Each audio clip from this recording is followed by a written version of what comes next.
j'avais envie de relancer là mes cercles de femmes. C'est vrai que ça fait un moment que j'en ai pas fait. Et j'avais envie de faire ça sous un format un peu différent. Donc le tester en ligne pour pouvoir permettre à des gens qui sont pas à Paris de participer. Puis je trouve que le format en ligne, ça a un petit côté cocooning aussi, où chacune chez soi. Bon, il y a moins la chaleur humaine et la proximité, mais ça peut aussi. J'en avais fait quelques-uns en ligne, tu vois, pendant les vacances. Et je pense que ça peut aussi permettre un contact qui est sympa.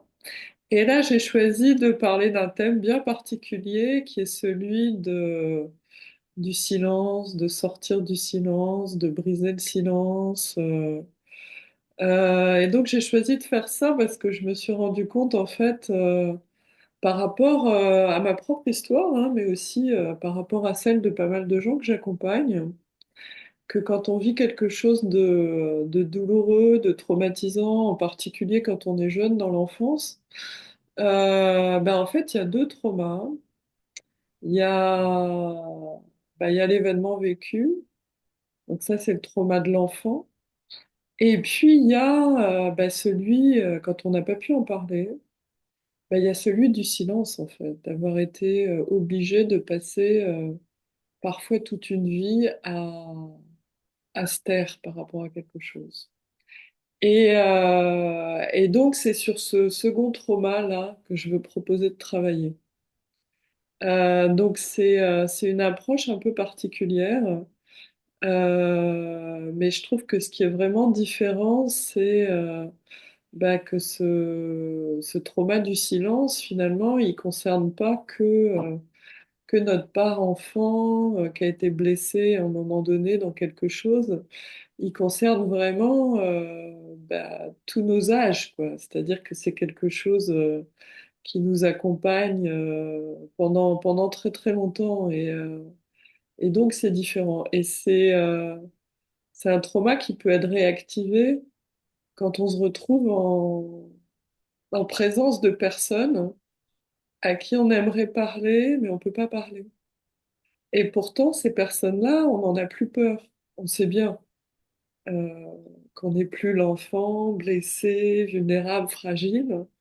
Mais c'est comme si le fait de ne pas pouvoir dire sa vérité, ne pas oser dire sa vérité, ne jamais avoir pu dire les choses ou être cru ou être entendu par ces personnes, à chaque fois qu'on se retrouve en présence de ces personnes et qu'on est à nouveau silencieux, c'est comme s'il y avait quelque chose qui se réactivait.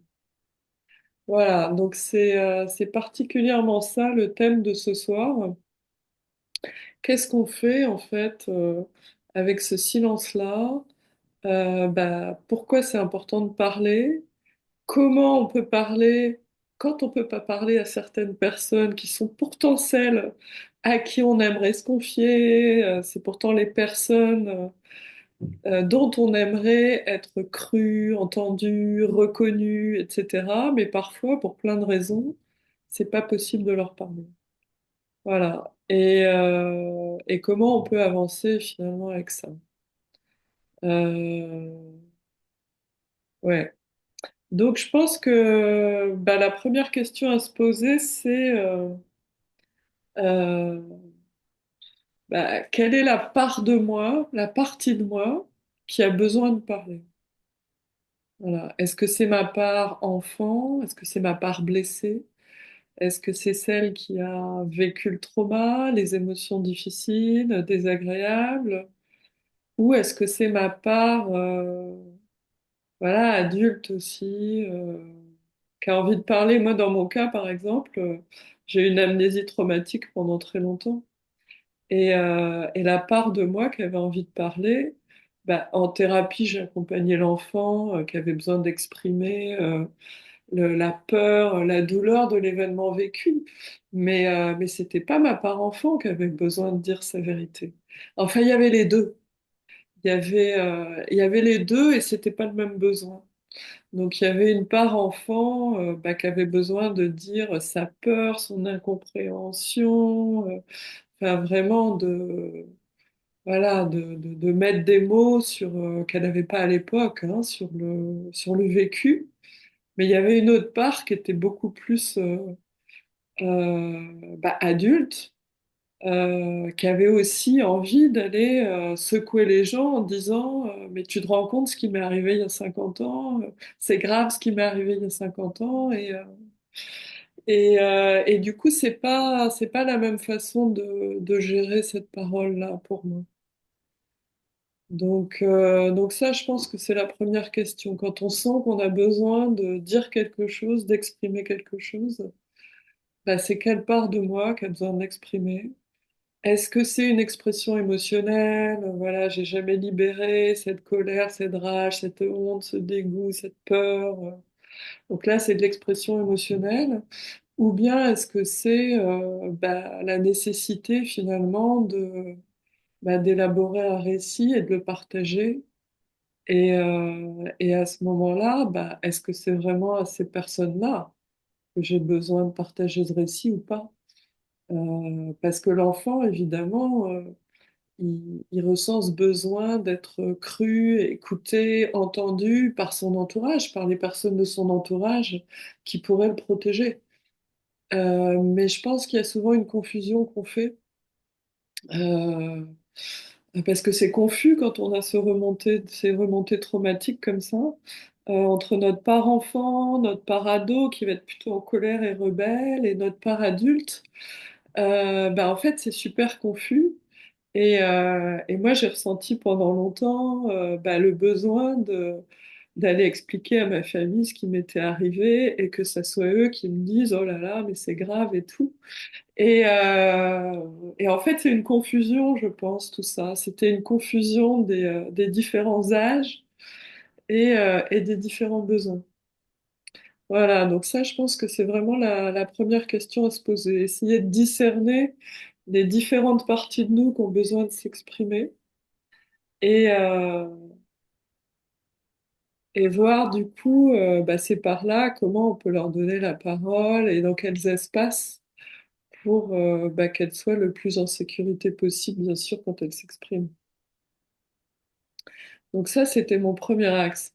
Après, mon deuxième axe, c'est que euh, c'est marrant dans le milieu un peu de l'accompagnement et de la thérapie, il y a comme deux écoles. Il y en a qui disent faut parler, faut dire les choses, faut poser des mots sur les choses, etc. Et puis il y en a d'autres qui travaillent plus avec le neuro-émotionnel, qui vont dire mais non, ça sert à rien, parler, ça retraumatise, faut libérer voilà, l'émotion, c'est une décharge émotionnelle ou physique, ou passer par le corps, etc. qui fonctionne. Moi, je crois que les deux sont vrais. Les deux sont vrais à des moments différents, sur des aspects différents. Je pense qu'il y a effectivement une charge émotionnelle à libérer, et ça peut passer par des mots, mais par autre chose que des mots, par le corps, par le physique, par l'énergétique. Ça peut passer aussi par l'expression inconsciente, beaucoup. Donc, moi, j'utilise beaucoup le langage symbolique, par exemple. Je trouve que ça décharge beaucoup d'émotions, beaucoup de peur, beaucoup d'inhibition au langage.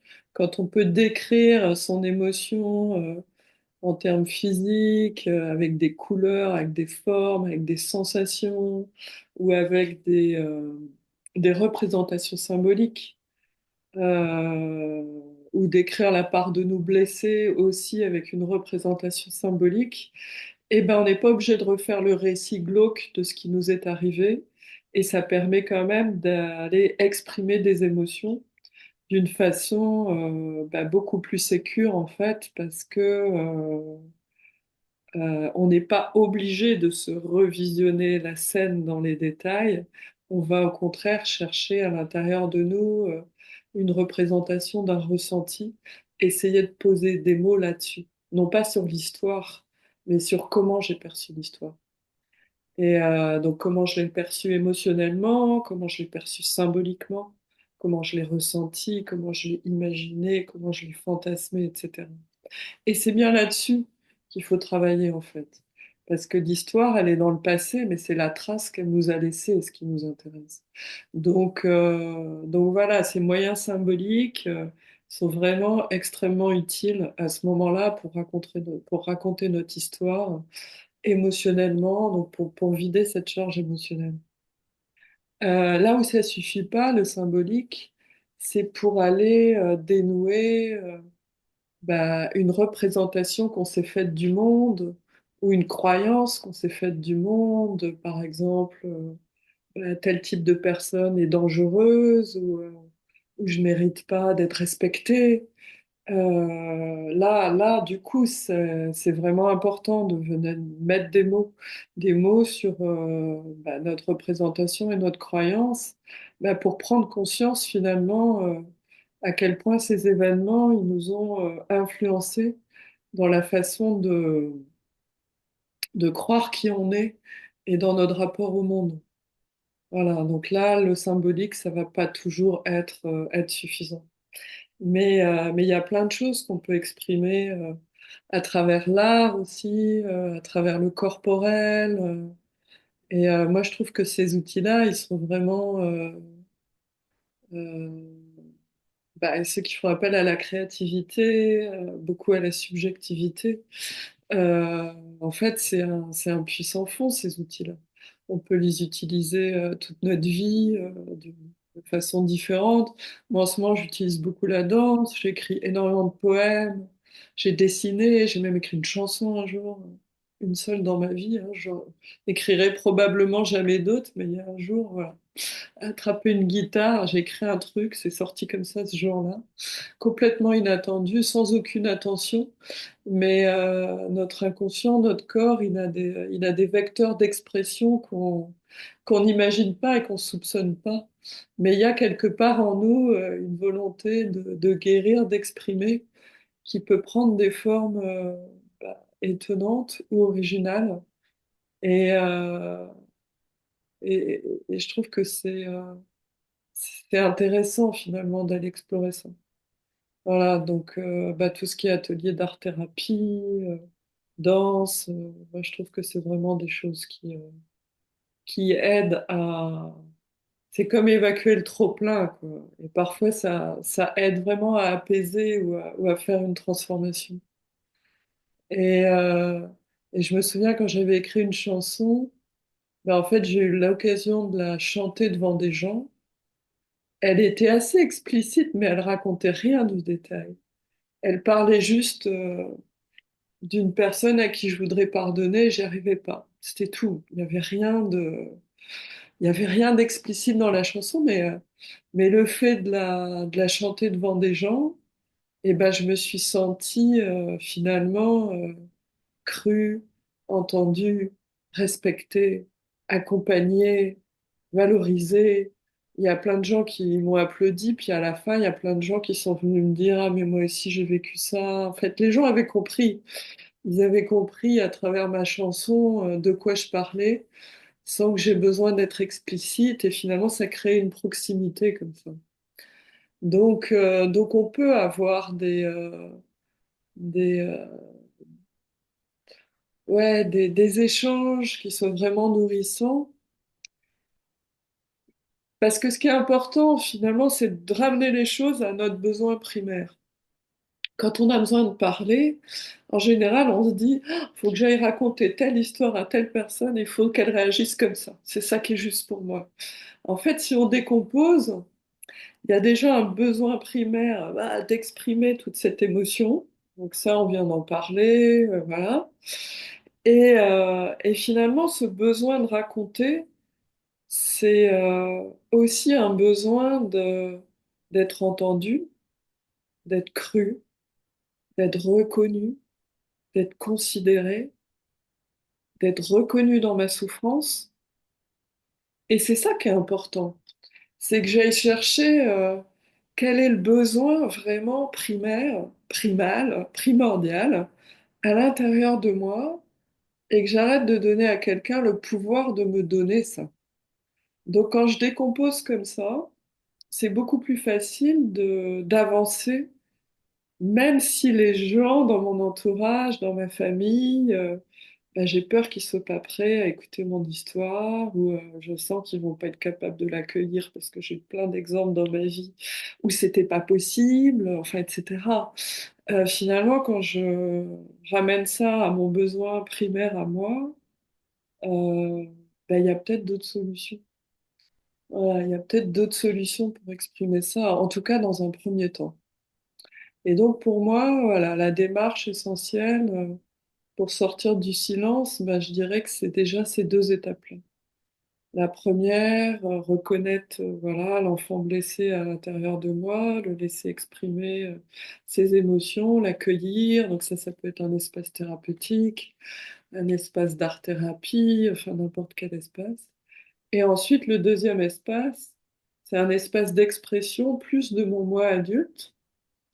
Euh, et là, ça peut se faire bah, avec un entourage que moi j'ai choisi, de gens à qui je vais donner cette opportunité de m'écouter, de m'entendre, de me reconnaître, de me respecter, de me croire.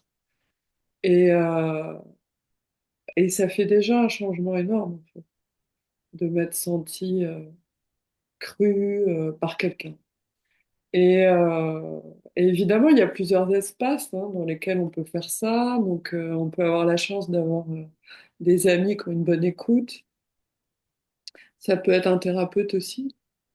Ou ça peut être un cercle de femmes bah, dans lequel il y a une espèce de, voilà, de sororité comme ça, de gens qui, pendant quelques minutes, 1 heure, 2 heures, bah, vont s'écouter les uns les autres et devenir dépositaires bah, de mon histoire, de ma souffrance, de mon secret.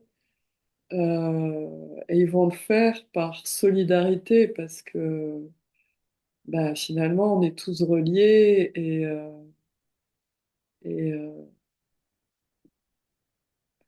on n'a pas vécu la même histoire, évidemment. Nos histoires, elles sont individuelles, mais il y a plein de gens qui sont capables de comprendre bah, la douleur qu'on a ressentie et d'accueillir ça. Et, euh, et je trouve que voilà, c'est une étape qui est hyper constructive avant d'aller éventuellement parler, bah, si on choisit de le faire, hein, parler à sa famille, parler publiquement, voilà, assumer son histoire comme part de notre identité qui nous a fait grandir et qu'on a dépassé et qui peut nous rendre plus forts, etc. Et voilà. Mais je trouve que cette étape-là, elle est clé en fait. Moi, je me souviens, il y a une vingtaine d'années, où bah, j'avais eu besoin de parler à mes parents de certaines choses qui s'étaient passées et en fait, je l'ai fait trop tôt. Euh, je l'ai fait trop tôt, donc je n'étais pas du tout en thérapie à l'époque, donc j'avais écrit une lettre quand même que j'avais brûlée, donc j'avais fait un premier exercice de décharge émotionnelle, hein, ça aussi ça marche bien l'écriture. Et puis finalement, quand j'y suis allée raconter ma vision des choses, comment moi j'avais vécu certains événements dans mon enfance qui avaient été douloureux, j'avais jamais osé dire à l'époque que j'avais eu mal de ça. Donc quand j'y suis allée, bah, finalement ça a été très mal accueilli dans ma famille parce que bah, c'est pas facile pour des parents, pour une maman, de découvrir à quel point son enfant a souffert. Donc c'est normal, cette espèce de ah mais non, ah mais tais-toi, mais je veux pas le savoir.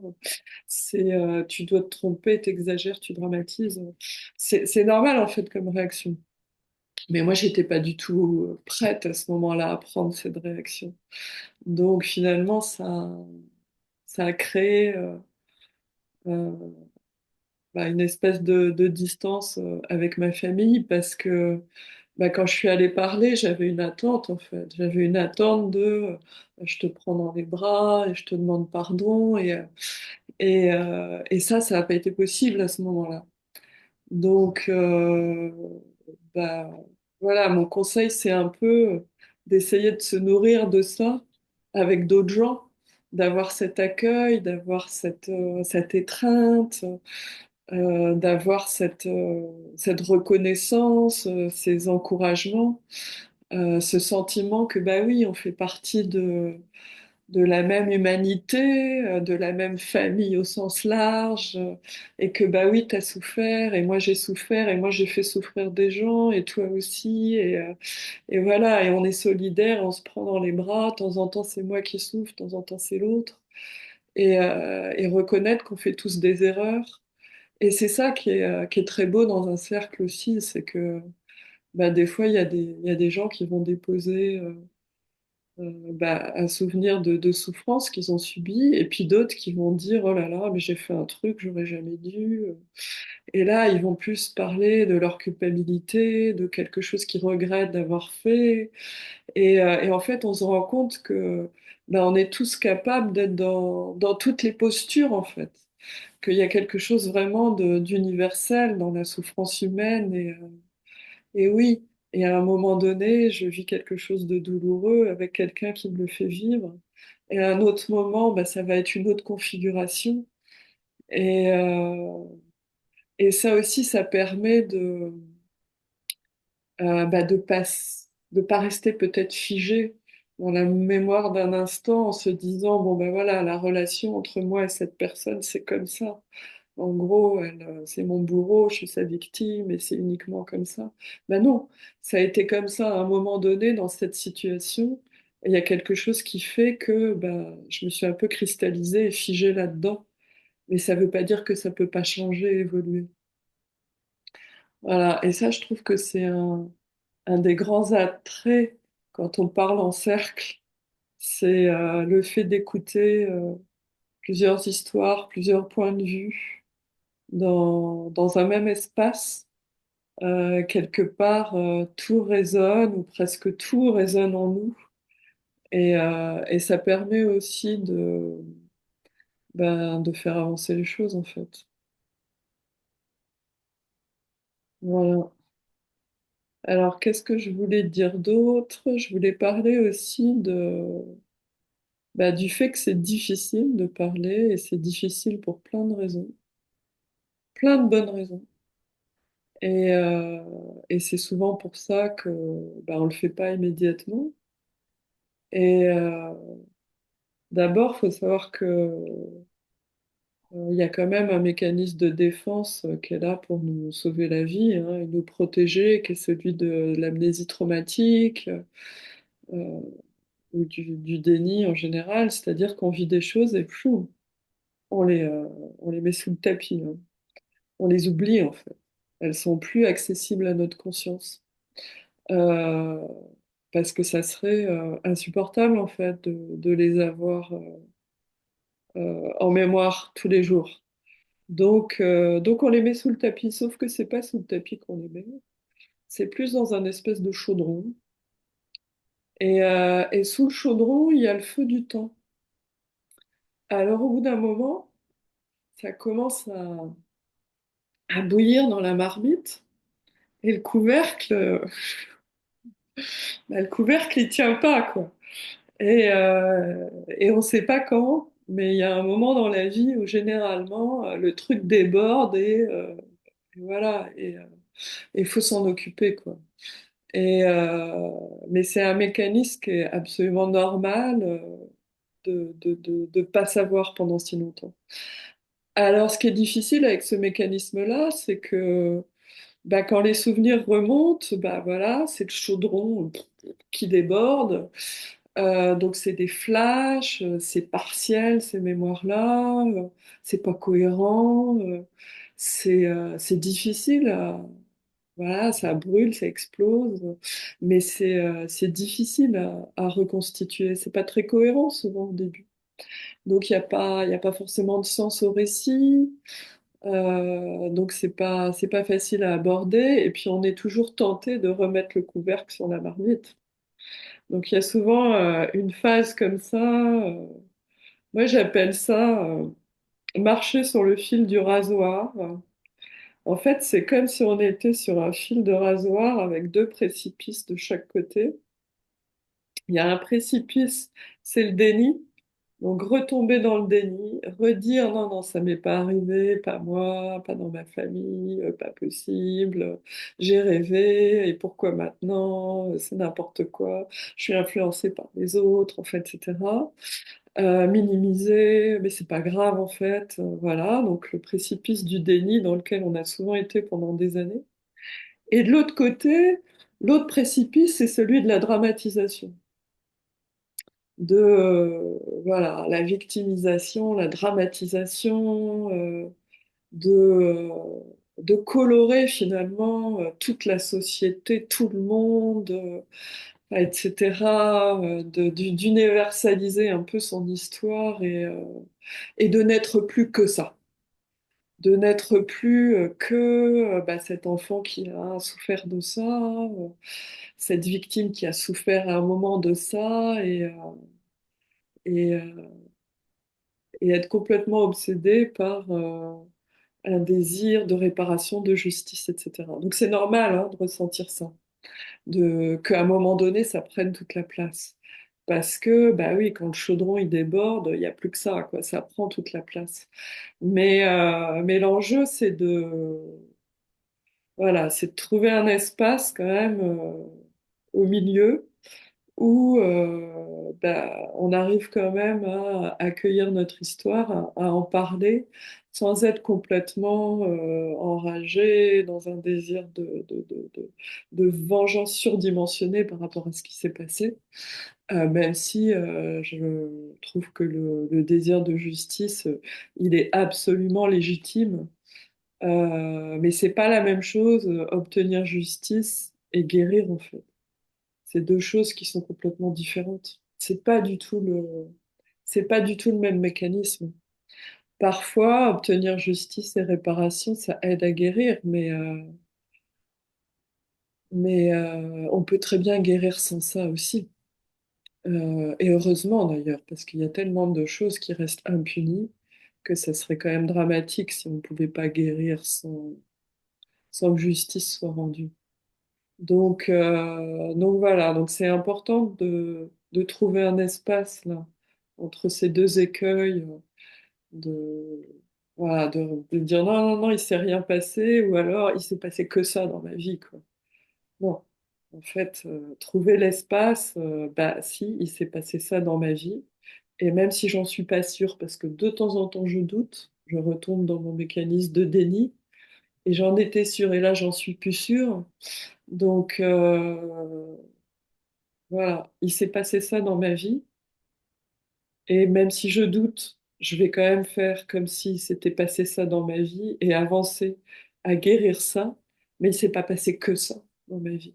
Il s'est passé aussi plein de bonnes choses, plein de belles choses qui m'ont permis d'avoir des ressources, d'être entourée, voilà, d'avoir des parts de moi qui ont grandi, qui sont adultes, qui elles sont pas blessées et vont pouvoir m'aider aussi à me prendre en charge. Voilà. Donc ça, ouais, moi l'image que j'ai trouvée, c'est vraiment celle de marcher sur le fil du rasoir et d'essayer de ne pas perdre d'équilibre entre voilà, ces deux écueils. Euh, bon, ben voilà, je crois que c'était l'essentiel de ce que je voulais dire sur le sujet sur ce soir, pour ce soir. Donc là, en fait, je suis en train de lancer, enfin, je sais pas quand ça va démarrer pour l'instant, mais un programme en ligne là qui va s'appeler Sortir du silence. Et l'idée, c'est de créer un cercle de femmes en ligne.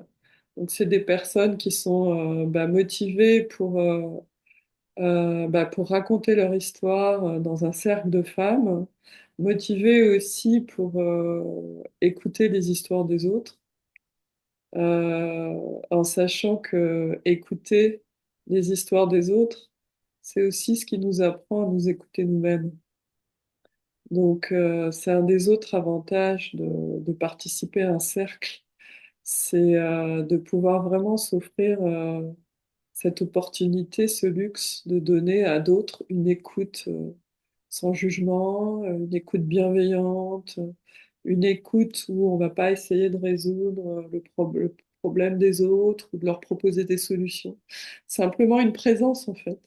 Et ça, ben, ça nous entraîne évidemment à être une présence pour nous-mêmes, pour nos propres émotions. Donc, c'est ça l'avantage aussi, je dirais, d'un cercle de femmes par rapport à une relation thérapeutique. C'est on va avoir ces moments d'écoute aussi où bah, on va sentir l'universalité hein, de nos ressentis de femmes. Et puis on va pouvoir vraiment s'entraîner à cette écoute émotionnelle qu'après on va avoir beaucoup plus de facilité à exercer sur nous-mêmes. Voilà, donc le programme, je l'ai conçu, l'idée c'est 3 mois.